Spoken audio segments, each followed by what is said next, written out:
কি অসুখ বেশি হইল? হ্যাঁ আইছো তুমি হ্যাঁ, ফুলাইলো না। খুব বলে অসুবিধা, আসবো কয়দিন পরে। ও মায়ের অসুখের কথা হই নাও, কয়দিন পরে আইলে। ও কত দিছে পুলাই, আমি জানি মায়ের অসুখের কথা শুনলে পুলাই পয়সা না দিয়ে থাকা পারবো না।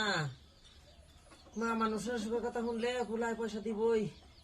তুমি আজকে আমার ডাক্তারের কাছে নিয়ে নাও। আমি তোমার ডাক্তারের কাছে নিয়ে যাবো। নাও, কত দিছে পুলাই। মুখ খারাপ করে থাকো কেন নিগে, কি কও মুখ কালা করে লেখে। পয়সা দেয় নাই তোমার বেটা, হ্যাঁ পয়সা দেয় নাই তোমার বেটা। মায়ের অসুখের কথা কই নাও, পোলাটাই পয়সা দিল না। একবার তোমারে কইছিলাম আমি, পোলারে তুমি আলবানি কেউ পড়াশোনা করায়ও না, তাও পোলাটা আমি গুবুগুলোই থাকবো। যে পোলায় পড়াশোনা করবে নিকে ঢাকা শহরে যায়, সেই পোলার গ্রামে ফিরে আয় না।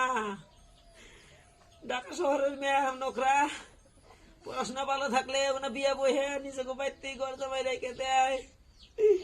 পড়াশোনা করাবে দিয়া পোলাটারে তুমি আর আইলে।